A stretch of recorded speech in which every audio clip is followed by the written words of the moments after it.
En el verano de 1990, el calor en el norte de Coahuila era insoportable. El polvo del desierto se metía en los pulmones y el viento parecía arrastrar recuerdos viejos, resecos por el sol. La patrulla número 324 de la Policía Estatal salió de la comandancia de Ciudad Acuña un jueves a las 6 de la tarde. A bordo iban 3 hombres. El oficial veterano Rubén Castañeda, con más de 15 años de servicio, Francisco Paco Leal, un joven recién ascendido, y el chofer, el agente Julio Medina, conocido por su carácter bromista y su precisión al volante. Debían recorrer la carretera estatal hacia el ejido El Retiro, un trayecto solitario de poco más de 80 kilómetros, donde, según el reporte, varios ganaderos habían visto luces extrañas y escuchado motores durante la noche. Aquel viaje parecía rutinario, pero nunca regresaron. La última comunicación se registró a las 22:43 horas. Medina informó que acababan de pasar el kilómetro 67 y que harían una parada breve en una gasolinera abandonada. Luego, silencio. Ni un mensaje, ni una señal de radio. Al amanecer siguiente, el sargento de guardia intentó comunicarse sin éxito. Mandaron una segunda patrulla a buscarlos, pero no hallaron rastro. Solo las huellas de las llantas que se desvanecían en la arena y el resto del camino intacto. Antes de que continuemos, te invitamos a suscribirte al canal y dejar en los comentarios desde dónde nos estás viendo. Tu apoyo nos ayuda a seguir contando las historias que el tiempo intenta borrar. La noticia se extendió rápidamente. Los familiares de los agentes llegaron a la comandancia entre lágrimas y reclamos. Nadie podía entender cómo, en una zona plana, sin cerros ni vegetación alta, 3 hombres y un vehículo entero podían desaparecer. Se revisaron las rutas, los radios, los posibles testigos. Nada. Los reportes oficiales se quedaron sin respuestas y los rumores comenzaron a multiplicarse. Algunos decían que la patrulla cayó en una zanja, otros que los oficiales estaban involucrados en algo ilícito y huyeron, pero nada encajaba. El vehículo, un pickup Dodge Ram modelo 1987, era pesado y llamativo, imposible de esconder sin dejar marcas. 2 semanas después, el caso ya figuraba en los periódicos locales. El encabezado del diario Frontera decía: «Desaparece patrulla completa. La arena se tragó a 3 hombres». Aunque sonara poético, pocos sabían que esa frase marcaría el inicio de una búsqueda obsesiva que duraría décadas. La esposa de Castañeda, doña Teresa, se negó a aceptar que su marido estuviera muerto. Cada amanecer salía a caminar por la carretera, convencida de que algo escapaba a la vista. Con el tiempo, esa convicción la llevaría a descubrir lo que nadie había querido ver. Pasaron los años. La investigación se congeló y con el cambio de gobiernos, los documentos se perdieron entre cajas de archivo. Sin embargo, en 2021, un grupo de ingenieros de la Universidad Autónoma de Coahuila pidió autorización para usar radar terrestre en un proyecto geológico sobre desplazamientos de arena. Las exploraciones se centraron justo en el tramo viejo de la carretera que llevaba al ejido El Retiro. Lo que hallaron bajo la superficie cambió todo. Un corredor subterráneo de más de 2 metros de alto y casi 300 de largo, con paredes revestidas de cemento, completamente desconocido para los registros estatales. Ningún plano lo mencionaba, y su existencia no tenía explicación técnica o histórica. La noticia llegó al hijo de Rubén, que entonces trabajaba como periodista independiente en Piedras Negras. Se llamaba Ángel Castañeda, tenía 37 años y había crecido bajo la sombra de esa ausencia. Cuando supo del hallazgo, viajó de inmediato al sitio convencido de que ese túnel podía estar relacionado con la desaparición de su padre. Lo acompañó un viejo comandante retirado, Jesús Tovar, que había participado en las primeras búsquedas en los 90.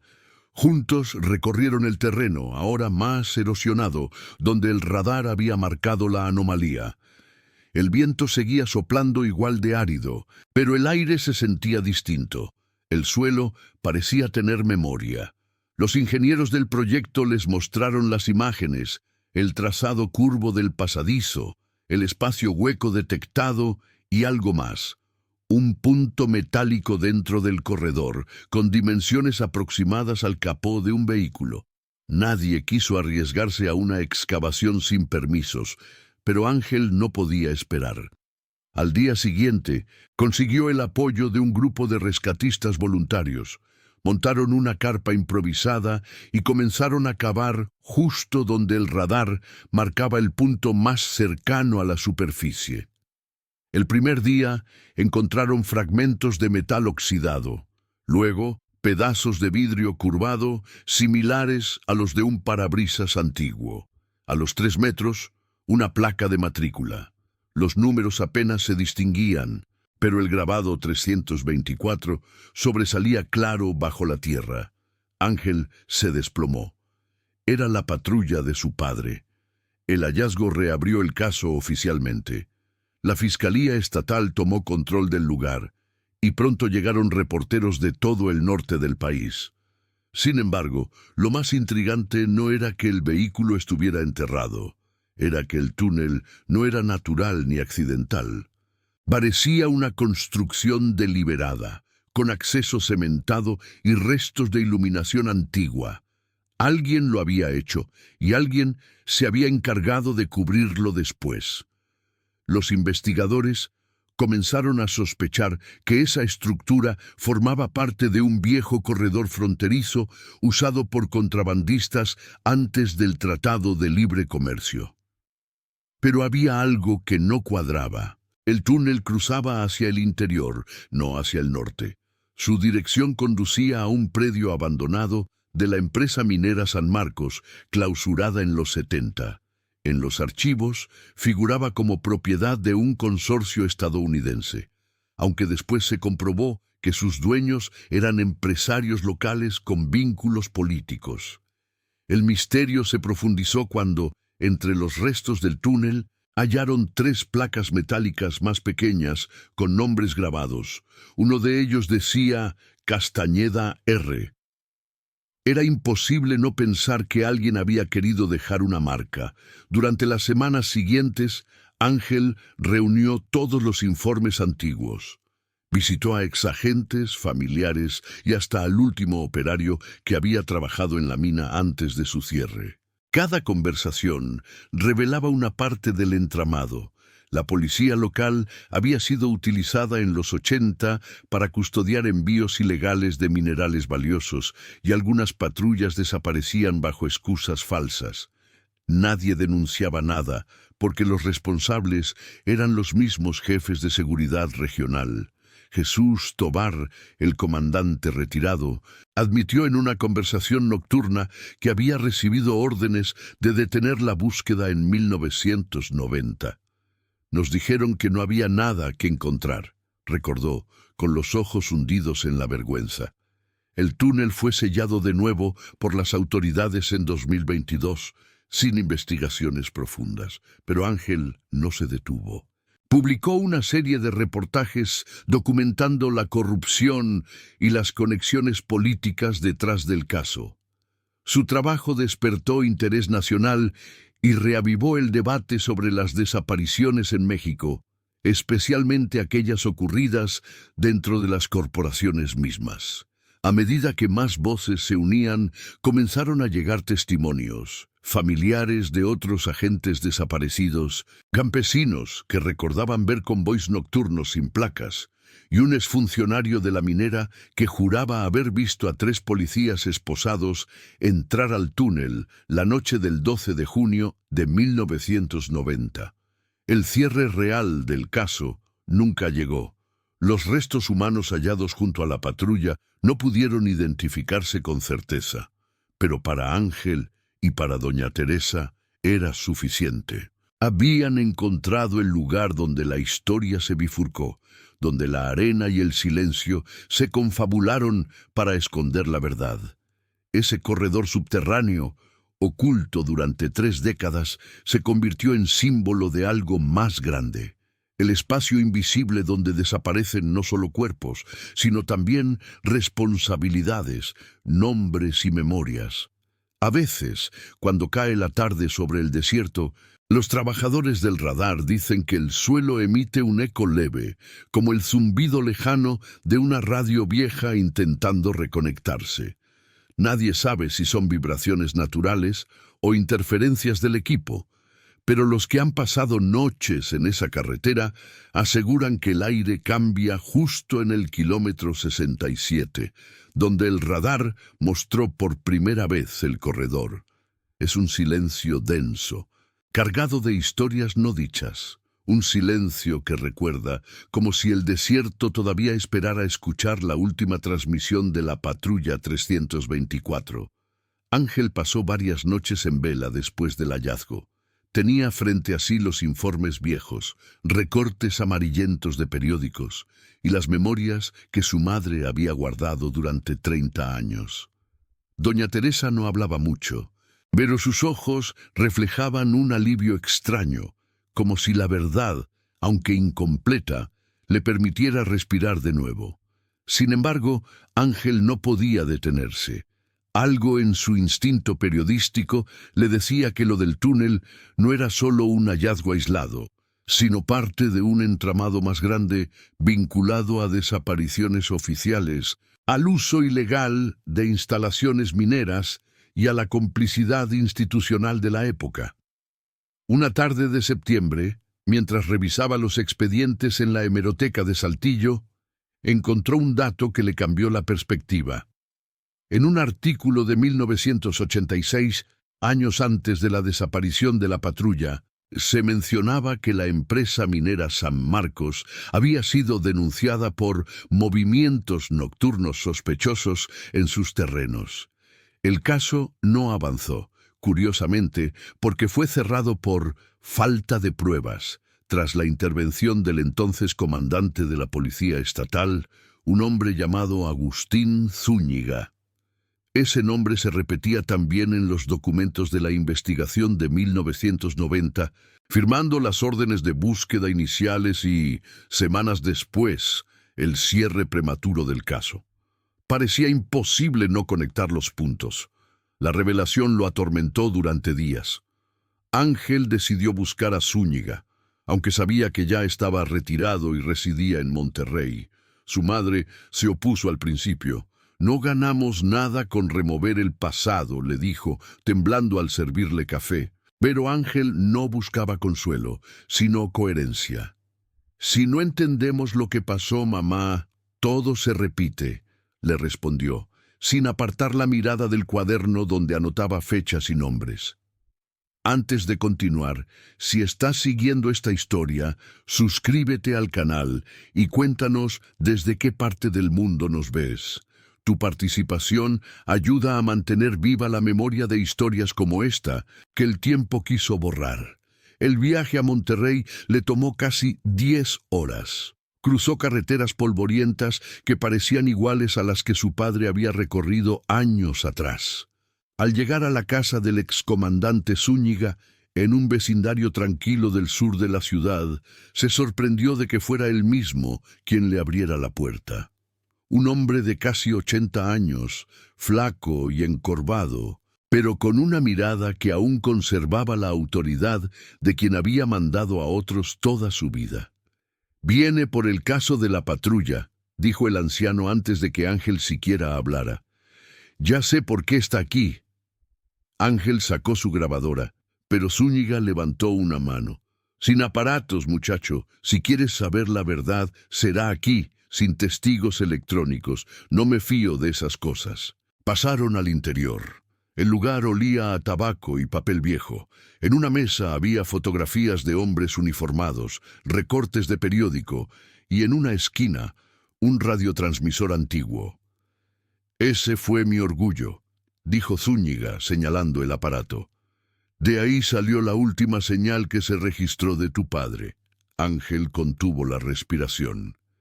¿Qué quiere decir?, preguntó.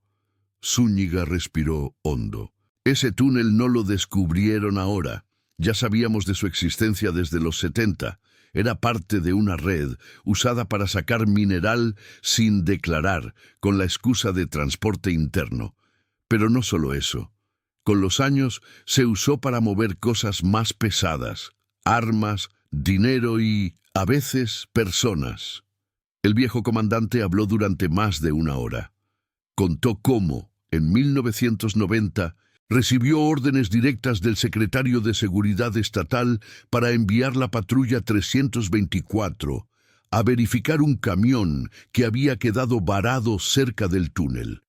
Lo que no sabía Rubén Castañeda ni sus compañeros era que esa noche se realizaba un traslado ilegal dentro de las instalaciones de la vieja mina y alguien debía hacerlos desaparecer para evitar testigos. Los oficiales fueron traicionados, dijo Zúñiga con un hilo de voz. Los mandaron a su muerte sin saber que el terreno ya estaba preparado. Ángel se quedó helado. ¿Quién dio la orden?, preguntó. Zúñiga no respondió de inmediato. Fue hasta después de encender un cigarrillo que dijo: no fue una persona, fue un acuerdo. Yo era parte del sistema, luego vino la amenaza. Si hablaba, tendría el mismo destino. El anciano miró por la ventana como si temiera que alguien lo escuchara. Ya no tengo nada que perder, pero tú sí. Ten cuidado con lo que publicas. Esa noche, Ángel regresó a su hotel con el estómago revuelto. Había obtenido la confesión que tanto buscaba, pero también una advertencia que pesaba más que las palabras. Aún así, decidió seguir adelante con el reportaje. Sin embargo, al intentar comunicarse con Zúñiga 2 días después, el teléfono fue desconectado. Una semana más tarde, los periódicos reportaron su muerte. Excomandante fallece en aparente infarto doméstico. Para Ángel no era coincidencia. De vuelta en Coahuila, se reunió con su amigo reportero Germán Ruiz para planear la publicación de la serie especial sobre la patrulla desaparecida. Pero antes de sacarla a la luz, Germán le propuso algo: entrevistar a los antiguos trabajadores de la mina San Marcos, algunos de los cuales vivían ahora en el ejido cercano. Allí, en ese pueblo polvoriento, las historias empezaron a tomar forma. Los ancianos recordaban noches en que se escuchaban motores bajo tierra, sombras que se movían con linternas dentro de la mina clausurada y hombres uniformados que nunca hablaban con nadie. Uno de ellos, don Eusebio, aseguró haber visto la patrulla aquella noche. Pasó frente a mi casa poco antes de medianoche. No llevaba las sirenas, pero sí las luces encendidas, y detrás iban 2 camionetas negras sin placas. Nadie las mencionó después, relató. Ángel grabó aquel testimonio con las manos temblorosas. Si eso era cierto, significaba que los agentes fueron escoltados o perseguidos hasta el punto donde el radar ahora mostraba el túnel. Ningún informe jamás mencionó las camionetas negras. En los meses siguientes, Ángel publicó el primer capítulo del reportaje bajo el título La patrulla enterrada. Se difundió rápidamente en redes y en noticieros nacionales. Oficialmente, el gobierno estatal prometió reabrir la investigación, pero en la práctica, lo que cayó sobre Ángel fue una lluvia de llamadas anónimas, amenazas veladas y ofertas para dejar el tema. Su madre empezó a preocuparse en serio. «No quiero perderte a ti también», le dijo una noche llorando frente a la televisión apagada. Ángel se quedó callado largo rato y luego la abrazó. «Si no contamos esto, nadie lo hará», respondió. El impacto social fue enorme. Organizaciones de derechos humanos solicitaron acceso al expediente original. La Fiscalía Federal pidió colaboración al Archivo General de la Nación, y entre cajas empolvadas hallaron lo que nadie esperaba. Un conjunto de fotografías aéreas de 1989 que mostraban estructuras similares a túneles en otros puntos de Coahuila y Chihuahua. Los mapas coincidían con antiguas rutas mineras privatizadas.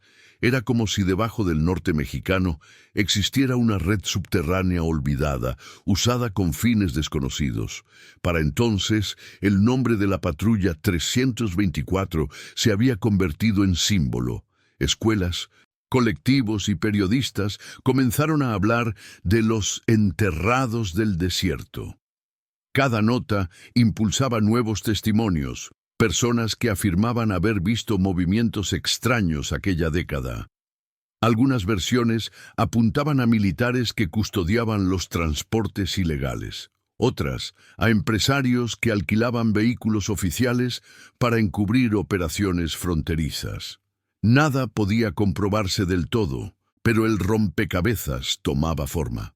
El siguiente paso para Ángel era obtener uno de los planos subterráneos originales de la mina, guardados según un ingeniero jubilado en los archivos de la Universidad de Nuevo León. A ese viaje apostaría todo. No solo quería justicia para su padre, quería exponer el mecanismo completo de silencio que había permitido tantas desapariciones disfrazadas de accidentes o fugas. Pero cada verdad que se revelaba parecía traer consigo un precio más alto. Esa noche, cuando apagó la luz para descansar, creyó escuchar el zumbido tenue de un radio lejano. Miró la grabadora sobre el escritorio, apagada. Sin embargo, la estática parecía venir de otro lugar. Se levantó lentamente y caminó hacia la ventana. Afuera, en la calle vacía, se detuvo un auto sin luces por unos segundos. Luego siguió su marcha. Ángel no podía estar seguro si eran los nervios o el pasado que regresaba a cobrar cuentas pendientes. El desierto, había aprendido, nunca devuelve nada gratis. Solo espera el momento justo para recordarte lo que todavía está enterrado bajo su arena. Ángel decidió que, para entender lo ocurrido, debía volver al inicio. Al amanecer del 12 de junio de 1990, cuando su padre salió convencido de que sería una jornada más en el desierto. Revisó los cuadernos viejos de la comandancia, los turnos, las bitácoras, los mensajes de radio. Todo indicaba que la patrulla 324 había sido enviada con un pretexto simple: revisar un supuesto accidente carretero en el kilómetro 67. Sin embargo, ningún reporte de tránsito coincidía con esa fecha. Aquel llamado era una trampa cuidadosamente construida. A medida que reconstruía los hechos, Ángel empezó a reescribir los minutos que precedieron a la desaparición. Eran las 6 de la tarde cuando la patrulla salió de Ciudad Acuña. Rubén Castañeda iba al volante. Julio Medina, el conductor habitual, lo reemplazó para que pudiera descansar un rato. Paco Leal, el más joven, revisaba el radiotransmisor y las notas del servicio. En la cinta grabada recuperada del archivo sonaba la voz firme de su padre. Patrulla 324, saliendo a cubrir reporte de accidente. Si encontramos señales, avisamos.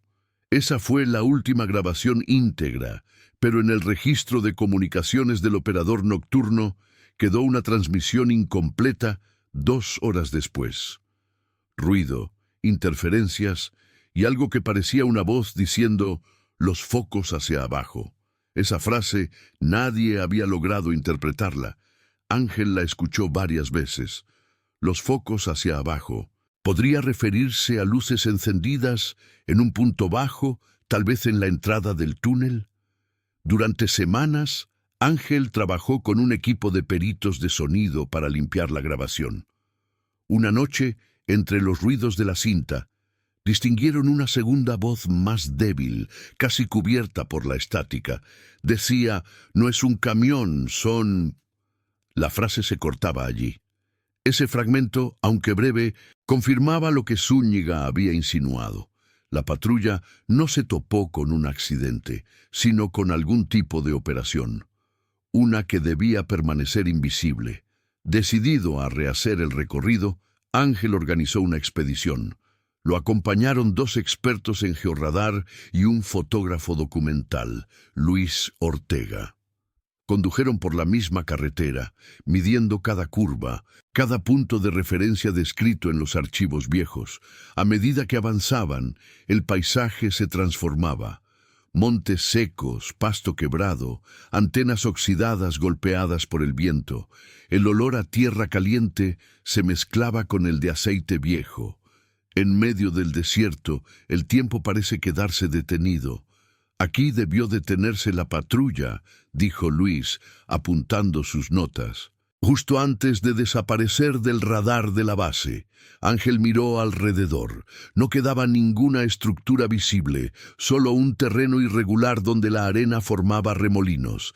El equipo ubicó los detectores sobre el suelo y comenzó a emitir pulsos. A los pocos minutos, el monitor mostró una cavidad.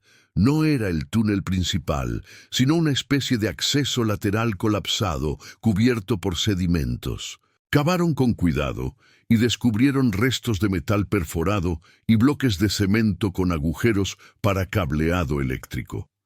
Aquello parecía una entrada auxiliar sellada décadas atrás. Cuando los ingenieros marcaron los límites, Ángel notó un fragmento de pintura azul en una de las piezas. El mismo tono que usaba la policía estatal en los vehículos de los 80. Se arrodilló, tocó el metal frío y pensó en su padre. En las siguientes horas registraron la zona con drones. Luis, desde el aire, captó imágenes que mostraban depresiones lineales en el terreno, coincidiendo con lo que después, con precisión matemática, reveló ser una red más extensa de túneles. Todo estaba alineado hacia el noroeste, en dirección al viejo predio de la minera. El hallazgo era enorme. No solo confirmaba la existencia de un corredor subterráneo, sino múltiples ramificaciones, algunas apuntando incluso hacia ranchos privados. Antes de continuar, recuerda suscribirte al canal y dejar en los comentarios desde qué ciudad o país estás viendo este relato. Tu apoyo hace posible que más personas conozcan estas historias que la historia oficial intentó silenciar. Al caer la noche, el cielo se cubrió de un rojo terroso. El viento soplaba con fuerza, levantando partículas que parecían polvo de recuerdos. A la distancia, se veían las luces intermitentes de un poblado. Ángel encendió su linterna y apuntó al suelo. «Aquí pisó mi padre por última vez», murmuró. Nadie respondió. Luis seguía tomando fotografías en silencio. Los días posteriores fueron de trabajo incesante. Con autorización parcial del gobierno estatal, lograron iniciar excavaciones controladas en 3 puntos. En el segundo, hallaron un compartimento oculto, algo parecido a un refugio. Dentro había restos de herramientas oxidadas, una lámpara de gas y una caja metálica completamente sellada. La abrieron con paciencia. Dentro encontraron documentos deteriorados, algunas placas de identificación de vehículos, y entre ellas un radiotransmisor portátil con el número 324 grabado en el lateral. Ángel lo sostuvo entre las manos como si pesara toneladas. No era una pista más. Era prueba física de que habían estado ahí. El hallazgo atrajo atención internacional. Un investigador estadounidense especializado en minería clandestina, Alan Kepler, contactó a Ángel ofreciendo colaboración. Kepler explicó que durante los años 80 varias corporaciones mineras mexicanas y extranjeras habían desviado recursos usando túneles para evadir controles aduaneros. Algunas estructuras seguían ocultas bajo concesiones canceladas. Sin embargo, lo que nunca imaginó fue que esos conductos también sirvieran para eliminar testigos incómodos. A medida que la investigación crecía, aumentaba también la presión. Una noche, al regresar a su hotel en Piedras Negras, Ángel encontró la habitación revuelta. Nada robado, pero los papeles y fotografías tirados en el suelo. En la mesa, un sobre sin remitente con una sola frase escrita a máquina. Para encontrar la verdad, hay que saber cuándo detenerse.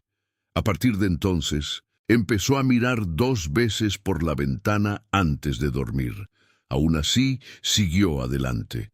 Publicó una segunda entrega del reportaje con las nuevas pruebas. La historia llegó hasta la Cámara de Diputados, donde un grupo de legisladores pidió la apertura de una comisión especial sobre desapariciones en cuerpos policíacos. Para muchos, el caso de la Patrulla 324 se convirtió en emblema de la memoria colectiva. Para otros, una amenaza directa contra intereses muy viejos. En medio de la atención mediática, Ángel recibió un mensaje desde el ejido El Retiro. Era una carta escrita a mano por un hombre que firmaba como RM. Decía que él había sido testigo directo de lo que pasó aquella noche de 1990. No fueron camionetas, escribió. Fue un vehículo militar sin insignias. Los subieron con vida al túnel. El mensaje terminaba con una dirección al borde del desierto y una advertencia. Si vas, hazlo antes del anochecer. Ángel viajó con Luis sin avisar a nadie. Al llegar, encontraron una casa abandonada, medio sepultada por arena. Dentro, el aire olía a humedad y óxido. En una pared, marcada con carbón, se leía 67. Era el número del kilómetro del último reporte de la patrulla. Revisaron el lugar y descubrieron que bajo el piso había una trampilla de hierro abierta a la mitad. Bajaron con linternas. El pasadizo apenas medía 1,5 metros de alto, lleno de polvo acumulado. Caminaban inclinados cuando a unos 20 metros encontraron un objeto envuelto en un plástico endurecido. Luis iluminó con cuidado. Era una libreta. En la portada, las iniciales GTM, escritas a mano, Julio Medina. Dentro, las páginas estaban deterioradas, pero se podían leer algunas líneas. Relataban patrullajes, fechas, nombres de rutas y al final, una anotación interrumpida. Nos dijeron que revisáramos camión detenido, pero no hay nadie. Luces adentro del túnel. Creo que bajan cajas. Era la bitácora perdida del conductor de la patrulla. Ángel se quedó inmóvil. En ese momento entendió que los 3 oficiales habían documentado algo que no debían ver. Tal vez intentaron reportarlo, pero la transmisión fue interceptada o silenciada. De regreso en la superficie, el sol caía con un resplandor anaranjado. Luis tomó la fotografía de la libreta recién hallada, con el desierto de fondo. «Esto cambia todo», dijo. Ángel asintió, pero su mente estaba en otro lugar. Se dio cuenta de que, más allá de la justicia para su padre, el caso revelaba una maquinaria invisible donde desaparecían hombres por obedecer órdenes. Esa noche no durmió. Abrió la libreta página por página, leyó lo poco legible y comenzó a escribir su crónica final. Allí, en medio de mapas y documentos, comprendió que la verdad no se encuentra solo bajo tierra. Está dispersa entre la arena, las voces que callaron y los silencios que repiten una historia cada vez que alguien se atreve a mirarla de nuevo. La publicación de la libreta de Julio Medina generó un terremoto mediático que sacudió los cimientos de la política local. En menos de una semana, el reportaje de Ángel fue replicado en más de 50 medios nacionales e internacionales. La imagen de la libreta deteriorada, con las iniciales JM y la frase inconclusa sobre las cajas bajadas al túnel, se viralizó en redes sociales bajo el hashtag La Patrulla Enterrada. Organizaciones de derechos humanos, colectivos de familiares de desaparecidos y activistas de todo el país empezaron a señalar que este caso no era aislado, sino parte de un patrón sistemático de encubrimiento oficial. Sin embargo, con la atención vino también la resistencia. La Fiscalía Estatal emitió un comunicado en el que calificaba las conclusiones del reportaje como especulativas y advirtió que algunas afirmaciones carecían de sustento técnico. Pero el problema no era la falta de pruebas, sino la cantidad de implicados. Entre los nombres mencionados figuraban exfuncionarios, empresarios con influencia política y hasta mandos militares de los 90. Cuando Ángel solicitó acceso al expediente original de la investigación de 1990, le respondieron que había sido extraviado durante la digitalización de archivos. La frustración lo llevó a buscar otros caminos. Contactó a Mireya Solís, abogada litigante especializada en casos de desaparición forzada, que había llevado ante tribunales federales varios expedientes complejos. Mireya aceptó revisar el material y, después de estudiar las bitácoras, las grabaciones y los testimonios recopilados, concluyó que había suficientes elementos para presentar una denuncia formal ante la Comisión Nacional de Derechos Humanos. Este caso tiene todo lo que debería haberse investigado desde el día 1, dijo Mireya durante su primera reunión. Pero también tiene todo lo que explica por qué no se hizo. Hay demasiados intereses cruzados. La denuncia fue presentada en octubre de 2022. Incluía los hallazgos del georradar, los testimonios de los habitantes del ejido, las fotografías de la libreta y los planos históricos de la minera. También se anexó el fragmento de audio limpio, donde se escuchaba la voz interrumpida de Paco Leal. No es un camión, son. Mireya argumentó que existían pruebas suficientes para establecer que la patrulla fue conducida deliberadamente hacia el túnel, donde se encontraron con una operación ilegal custodiada por actores no identificados. La consecuencia fue su desaparición forzada. El proceso legal fue lento. Durante meses, las audiencias se postergaron bajo argumentos técnicos, cambios de jurisdicción y renuncia de funcionarios clave. Sin embargo, la presión pública no cesó.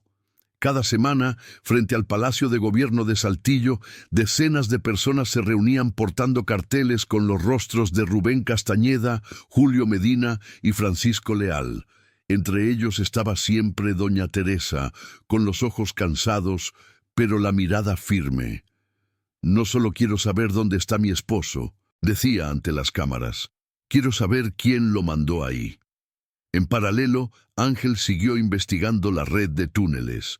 Con el apoyo del ingeniero Alan Kepler, analizaron los planos históricos de las concesiones mineras en Coahuila. Descubrieron algo que ningún registro oficial había vinculado. Al menos 6 estructuras subterráneas similares a la del túnel hallado estaban dispersas entre Ciudad Acuña y Piedras Negras, todas bajo propiedades clausuradas o vendidas entre 1985 y 1995. Algunas habían pertenecido a empresas con contratos gubernamentales para extracción de minerales estratégicos como uranio y fluorita. Sin embargo, en los 90, esos contratos desaparecieron del registro público. Kepler explicó que las instalaciones subterráneas eran ideales para actividades no declaradas porque evitaban el control satelital y los inspectores de superficie. Durante los 80, el gobierno estadounidense buscaba comprar minerales raros sin pasar por auditorías internacionales. México era un proveedor discreto, pero había intermediarios privados que desviaban parte de esos envíos hacia mercados ilegales, señaló durante una videollamada. Estos túneles no eran solo para transportar minerales. Eran nodos logísticos protegidos por corrupción institucional. Esa información llevó a Ángel a contactar a un exoperador de la minera San Marcos que vivía bajo identidad protegida en el estado de Nuevo León. El hombre, que pidió ser identificado solo como Martín, accedió a una entrevista anónima bajo estrictas condiciones de seguridad. Quedaron de encontrarse en un estacionamiento público en Monterrey al mediodía, rodeado de gente para evitar riesgos. Martín llegó puntual, nervioso pero decidido. Era un hombre de poco más de 60 años, con cicatrices visibles en las manos y un tono de voz cuidadoso. Antes de hablar, pidió ver la libreta de Medina. Cuando Ángel le mostró las fotografías, el rostro de Martín se descompuso. «Yo estaba esa noche», murmuró. Sabía que algo así iba a pasar tarde o temprano. Contó que en junio de 1990 trabajaba como operador de maquinaria pesada en la mina. 2 semanas antes de la desaparición de la patrulla, recibió órdenes de abrir un tramo del túnel clausurado para inspección de seguridad. Sin embargo, durante la noche del 12 de junio, mientras esperaba en la zona de descarga, vio llegar 3 camionetas sin placas y una patrulla policial. Los agentes fueron conducidos hacia el interior del túnel y él fue enviado de regreso a su estación sin explicaciones. A la mañana siguiente le ordenaron sellar nuevamente el acceso con concreto fresco. Nunca volvió a ver a los policías. Nos dijeron que habían sido trasladados a otra zona por razones operativas, relató Martín. Pero yo vi las caras de esos hombres. Estaban confundidos, no sabían qué estaba pasando, no eran cómplices de nada. Fueron víctimas. Ángel grabó cada palabra. Al final de la entrevista, Martín entregó una caja pequeña que había guardado durante más de 30 años. Dentro había un mapa rudimentario dibujado a mano, con las rutas internas del túnel y anotaciones sobre puntos de carga y salidas norte. También incluía nombres clave, algunos ya fallecidos, otros todavía con cargos públicos o empresariales. «No sé si esto te sirva», dijo Martín antes de irse, «pero si algo me pasa, ya sabes qué hacer con ello». De vuelta en Coahuila, Ángel compartió el mapa con Mireya y con un equipo de periodistas de investigación de un medio independiente. Juntos verificaron los nombres y descubrieron que 3 de ellos coincidían con funcionarios mencionados en otros expedientes de desapariciones forzadas durante los 90. Uno de esos nombres era el de un exsecretario de gobierno, hoy convertido en consultor empresarial, que había negado públicamente cualquier vínculo con la minera. La revelación sacudió nuevamente al país. Los medios tradicionales, que al principio habían tratado el caso con cautela, empezaron a cubrirlo con mayor profundidad. Programas de investigación periodística dedicaron capítulos enteros al tema. Un documental independiente, producido por Luis Ortega y dirigido por Ángel, se estrenó en festivales nacionales bajo el título El desierto no olvida. La proyección fue seguida por foros de discusión, donde familiares de otras víctimas compartieron historias similares. Patrullas desaparecidas, custodios de minas que nunca regresaron, choferes de camiones reclutados para trabajos nocturnos y luego reportados como prófugos. El peso emocional de aquellas historias transformó el caso de la Patrulla 324 en símbolo nacional. No se trataba solo de 3 hombres enterrados bajo un desierto, sino de un sistema completo que operaba en las sombras, usando instituciones del Estado para proteger operaciones criminales. Cada testimonio sumaba una pieza al rompecabezas, y cada pieza revelaba la magnitud del silencio cómplice que había sostenido aquella maquinaria durante décadas. Sin embargo, el avance también trajo consecuencias. Una tarde, mientras Ángel revisaba correos en su oficina improvisada, recibió una llamada anónima. La voz era calculada, sin rastros de emoción. «Sabemos lo que estás haciendo. Hay límites que no deberías cruzar».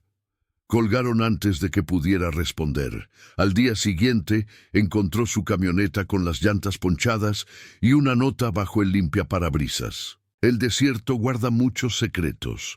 No todos merecen salir a la luz. Ángel reportó el incidente a las autoridades, pero no esperaba respuesta. Sabía que estaba tocando nervios muy profundos. Aún así, no se detuvo. En una conferencia de prensa organizada por colectivos de familiares, presentó públicamente el mapa entregado por Martín y exigió la apertura inmediata de todas las concesiones mineras clausuradas para verificar si existían más estructuras subterráneas usadas con fines ilegales. También solicitó la creación de una comisión independiente que investigara el uso de cuerpos policíacos en operaciones encubiertas durante los 80 y 90. La respuesta del gobierno estatal fue tibia. Prometieron revisar los antecedentes y actuar conforme a la ley. Pero no hubo acciones concretas inmediatas. Para muchos, aquello confirmaba lo que siempre habían sospechado, que la verdad no solo estaba enterrada bajo la arena, sino también protegida por muros institucionales que nadie quería derribar. Esa noche, doña Teresa se acercó a Ángel después del evento. Llevaba en las manos una fotografía vieja de su esposo Rubén, sonriendo junto a sus hijos pequeños. «Tu padre estaría orgulloso de ti», le dijo con voz quebrada, «pero también te diría que cuides tu vida. No podemos perder a nadie más». Ángel la abrazó en silencio. En el fondo sabía que cada verdad descubierta tenía un precio. El desierto tal vez había devuelto las pruebas, pero las sombras que custodiaban esos secretos seguían vivas, vigilantes, esperando el momento de recuperar el control del relato.